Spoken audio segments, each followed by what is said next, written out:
Bueno. Pero la reforma les obligaba a reducir también la jornada. Comisiones lo llamaba aumentar el tiempo libre. Ya. Pero eso también es teoría.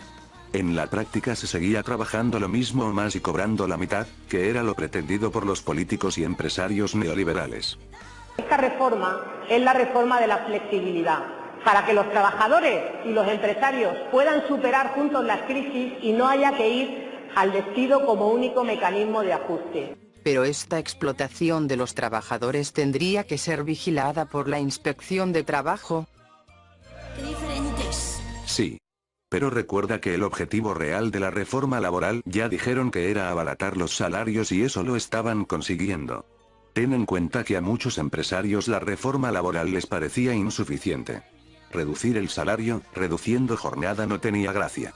Lo que de verdad necesitaban era que los trabajadores ganaran la mitad trabajando más que antes. En cuanto a la reforma laboral, yo lo que más creo es que lo que hay que favorecer es a los empresarios. Los que crean puestos de trabajo se llaman empresarios. El trabajo, las relaciones laborales están muy acuciadas por la improductividad. Entonces, estoy totalmente a favor de la reforma laboral. Y yo hubiera ido más lejos. Siempre se habla del desempleado, y no se habla del empresario que lo contrata, ¿no? Que se aprovecha de la situación de necesidad de ese trabajador. Si el empresario lo diese de alta, no estaríamos hablando de esta situación, ya que no estaría compatibilizando la prestación. Por tanto, nosotros siempre hemos dicho que la lupa tiene que estar en el empresario, que es el que lo contrata, y por tanto no en el trabajador que sufre un estado de necesidad.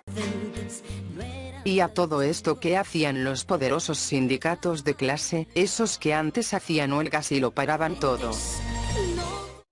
Sí. Eso era antes.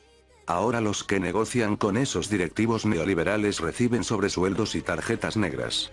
Y eso les ha vuelto mucho más comprensivos. Comisiones obreras en el ojo del huracán. Según el diario El País, Confía, la poderosa Federación de Banca de Comisiones Obreras, repartió 3,7 millones de euros en sobresueldos a sus delegados entre 2008 y 2012. 3,7 millones de euros en sobresueldos. Eso no son comisiones obreras, eso son comisiones del padre de Neymar. Esos 3,7 millones de euros en sobresueldos se repartieron en los años en los que el sector de la banca perdió más de 30.000 empleos y una veintena de entidades fueron rescatadas con fondos públicos.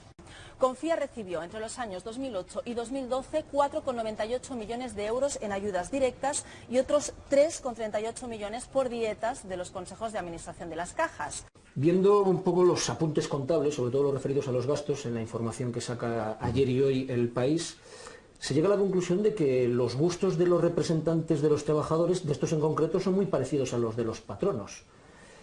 ¿Cómo podéis explicar eso? ¿Entendéis la indignación del ciudadano cuando se ha enterado de esta información? El problema es cómo sale la información y qué información es. Es decir, los gastos que salen son gastos fundamentalmente de actividad sindical, que hacen miles de personas. Hay determinados gastos que pueden ser muy llamativos por el volumen, pero en realidad responden a lo mejor a comidas colectivas. Es decir, tú tienes una reunión de 30 personas, terminas esa reunión y dices, oye, ¿quién se queda a comer? Pues no los vas a mandar a La Rioja en ayunas, ¿no?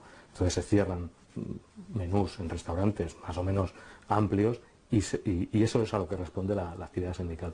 Yo creo que en muchas ocasiones el cómo se llaman los restaurantes y cuáles son, pues depende también del precio que cierres con ellos, ¿no? ¿Conseguís cerrar buenos precios en marisquerías? Es que no hay tantas marisquerías como se parece, ¿no? Entiendo por esta primera respuesta suya y también por el comunicado que hizo público Comisiones Obreras que no se va a investigar por si hay que depurar algún tipo de responsabilidades respecto a estos gastos o estos sobresueldos que se recibían. Primero, nosotros no pagamos sobresueldos, pagamos salarios. Segundo salario entonces sería. No, hay dos tipos. Que lo recibían. Claro, hay una situación que son los asalariados del sindicato y luego están los contratos asociativos.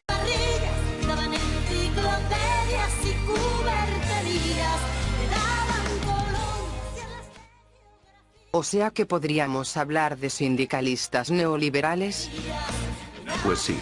Por eso los directivos reconvertidos hacen lo que quieren.